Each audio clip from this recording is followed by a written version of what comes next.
నమస్తే. ఇప్పుడు నేను ఒక విషయం చెప్దాం అనుకుంటున్నా మీకు. దానికంటే ముందు అక్కడ విజువల్స్ చూస్తే అప్పుడు మీకు స్పష్టంగా అర్థమవుతుంది ఏంటనేది. పలగొట్లే నువ్వు పలగొట్టావు. దౌర్జన్యంగా నేను నేను ఒంటరి దౌర్జన్యం చేస్తా. దౌర్జన్యం చేసి నీకు- చూడు ఏం చెప్తాను ఎక్కువ మాట్లాడకు. ఏం మాట్లాడతాను కాలుస్తానా? ఏం చెప్తాను ఓ రాని. చేయి పట్టుకోండి సార్ నేను ఎటు పోను చూశారు కదా! అక్కడ ఉన్నటువంటి ఒక వ్యక్తిని వారు మఫ్టీలో ఉన్నటువంటి పోలీసులు బట్టలన్నీ తీసి అతన్ని కొడుతున్నారు. ఎంత మానవత్వం మరిచి విచక్షణారహితంగా ఆ వ్యక్తిని చితకబాదారు ఇద్దరు కానిస్టేబుల్స్.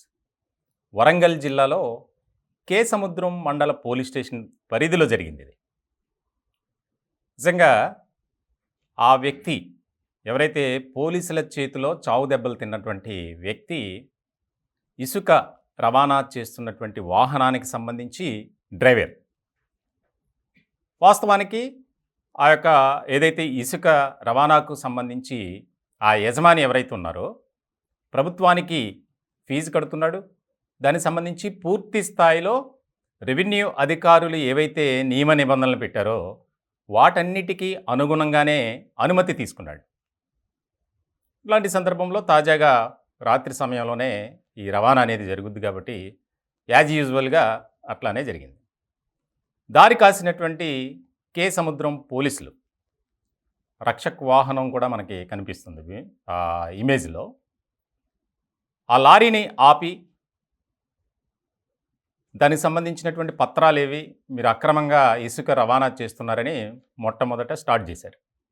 చేసిన తర్వాత లేదు సార్ ఇదిగోండి సార్ అని చెప్పి మా ఓనర్ గారితో మాట్లాడండి అని ఫోన్ కూడా ఇవ్వబోతుంటే ఫోన్ లాక్కొని ఆ లారీలోంచి కిందకి లాక్కొచ్చి రోడ్డు పక్కన ఉన్నటువంటి ఖాళీ స్థలం దగ్గర అతను బట్టలన్నీ తీసి కొట్టారు.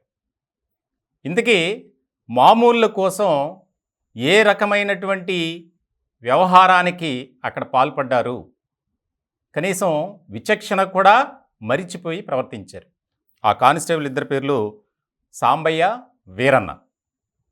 వరంగల్ జిల్లా కే సముద్రం మండల పోలీస్ స్టేషన్లో పనిచేస్తున్నారు. నిజంగా అక్కడ ఉన్నటువంటి వారు కొంతమంది ప్రశ్నించారట, సరే ఎందుకు అలా కొడుతున్నారని. వారి మీద కూడా దురుసుగా ప్రవర్తించారు ఇద్దరు కానిస్టేబుల్. దీనికి సంబంధించి అక్కడ రహస్యంగా ఓ వ్యక్తి ఆ వీడియో తీశాడు. అక్కడ జరుగుతున్నటువంటి తంతంతా తీసి అది సోషల్ మీడియాలో పోస్ట్ చేశాడు. అలా అలా మొత్తం వరంగల్ పరిసర ప్రాంతాలంతా అది వైరల్గా మారింది. దానికి సంబంధించి ఉన్నతాధికారులు ఆదేశాలు జారీ చేశారు, విచారణ చేపట్టారు. ఈ ఇద్దరు కానిస్టేబుల్స్ సాంబయ్య, వీరన్న అతనిపై ఆ విధంగా ప్రవర్తించడానికి కారకులవటమే కాకుండా అతన్ని అమర్యాదగా ప్రవర్తించారు. ఒక డ్రైవర్కి సంబంధించి అతను బట్టలన్నీ తీసి దాడి చేశారంటే ఏ రకమైనటువంటి స్థాయిలో ఉందో మనం పరిస్థితి అర్థం చేసుకోవచ్చు. కేవలం డబ్బుల కోసం. అతని దగ్గర ఉన్నటువంటి 500 రూపాయలు ఎంతో ఇస్తానని చెప్పాడట. 500 కాదు, ఇద్దరు ఉన్నాం, చెరొక 500, 1000 రూపాయలు ఇవ్వాలని చెప్పి వారు డిమాండ్ చేశారు. అక్కడ గొడవ జరిగింది. దీనికి సంబంధించి నీ మీద కేసు రాస్తాం, జైలుకి పంపిస్తాం అంటే అట్లా వాదన జరిగి అతన్ని దాడి చేయడం జరిగింది. అంటే తెలంగాణలో పోలీసులు ఏ రకమైనటువంటి వ్యవహార శైలితో వారి ప్రవర్తన విధానం ఉందనేది మనం ఇక్కడ అర్థం చేసుకోవాలి.